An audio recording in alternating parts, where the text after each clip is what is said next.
اسی کی بات ہے جب طوفان نوح کی تباہی کے بعد اللہ تعالیٰ نے سرزمین عرب پر ایک ایسی قوم پیدا فرمائی جو دنیا میں سب سے زیادہ طاقتور، مضبوط اور توانا افراد پر مشتمل تھی۔ یہ لوگ جسمانی خوبصورتی، سرخ سفید رنگ اور وضاحت میں اپنا ثانی نہیں رکھتے تھے۔ مال دولت کی فراوانی، شاندار تہذیب اور ہر نعمت اور عائش انہیں میسر تھی۔ قرآن کریم میں ارشاد باری تعالیٰ کی ہے کہ ان جیسی کوئی اور قوم اور ملکوں میں پیدا نہیں کی گئی۔ قوم عاد کے متعلق تفصیل سوائے قرآن کریم کے کسی اور مذہبی یا قدیمی تاریخی کتب میں نہیں ملتی۔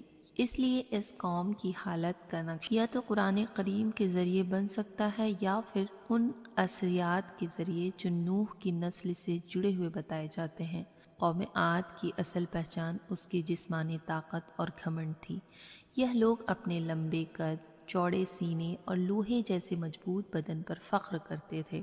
انہیں اپنی طاقت پر اتنا بھروسہ تھا کہ اللہ کو بھول بیٹھے تھے۔ ان کا ماننا تھا کہ دنیا میں ان سے زیادہ طاقتور اور کوئی نہیں ہو سکتا، اور اگر کوئی ان کے مقابلے کھڑا ہوگا تو وہ مٹ جائے گا۔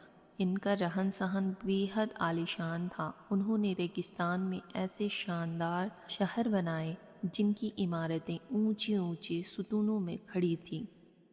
قرآن نے ان کے مشہور شہر کا نام ارم ذات العماد بتایا ہے۔ یہ ایسا شہر ہے جن کی مثال اس دور میں کہیں اور موجود نہیں تھی۔ قوم عاد پتھروں اور پہاڑوں کو کاٹ کر محل بناتے اور اپنی کاریگری پر اتراتے تھے، لیکن جب نعمتیں زیادہ مل جاتی ہیں اور شکر ادا نہیں کیا جاتا تو وہی نعمتیں آزمائش بن جاتی ہیں۔ قوم عاد بھی اسی غلطی کا شکار ہوا۔ انہوں نے اللہ کی دی ہوئی طاقت کو اللہ کے خلاف استعمال کرنا شروع کر دیا۔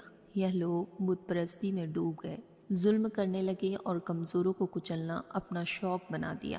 اللہ تعالیٰ نے اپنی رحمت سے انہیں سیدھا راستہ دکھانے کے لیے حضرت ہود علیہ السلام کو بھی حضرت ہود علیہ السلام نے نرمی اور محبت کے ساتھ اپنی قوم کو سمجھایا کہ صرف اللہ کی عبادت کرو، اسی سے ڈرو اور ظلم چھوڑ دو۔ انہوں نے قوم سے کہا کہ یہ طاقت، یہ مال اور یہ زندگی ہمیشہ نہیں رہے گی، مگر قوم عاد کے دلوں میں گھمنڈ کی پرت جم چکی تھی۔ انہوں نے حضرت ہود علیہ السلام کی باتوں کو ٹھکرا دیا۔ انہوں نے کہا، کیا تم ہمیں ہمارے باپ دادا کے دین سے روکنا چاہتے ہو؟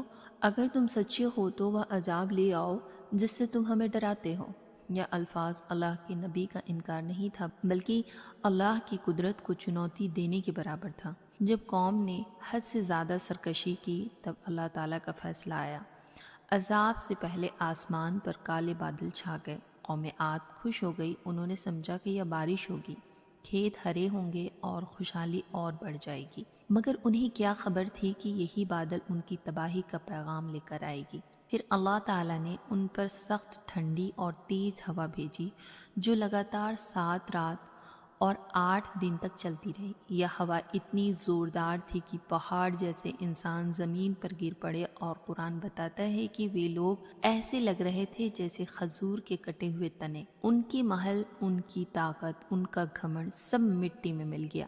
پوری قوم تباہ ہو گئی، صرف حضرت ہود علیہ السلام اور وہ لوگ بچ گئے جو ان پر ایمان لائے تھے۔ یہ ثابت ہو گیا کہ اللہ کی پناہ کے بنا کوئی طاقت انسان کو نہیں بچا سکتی۔ آج قوم عاد کا نام صرف کتابوں میں ہے۔ ان کے شہر اجڑ چکے ہیں، ان کی طاقت اتہاس بن چکی ہے۔ یہ واقعہ ہمیں یاد دلاتا ہے کہ جب انسان اللہ کو بھول جاتا ہے اور اپنی طاقت پر گھمنڈ کرتا ہے تو وہی طاقت ان کی تباہی کا سبب بن جاتی ہے۔ قوم عاد کی کہانی صرف ایک کہانی نہیں بلکہ ہر دور کے انسان کے لیے ایک سخت چیتونی ہے۔ اللہ کے سامنے جھکنا ہی اصلی کامیابی ہے۔ اگر آپ ہمارے چینل پہ نیو آتے ہیں اور واقعہ سننے میں انٹرسٹڈ ہے تو پلیز ہمیں سبسکرائب کر لیجیے گا۔ اللہ حافظ۔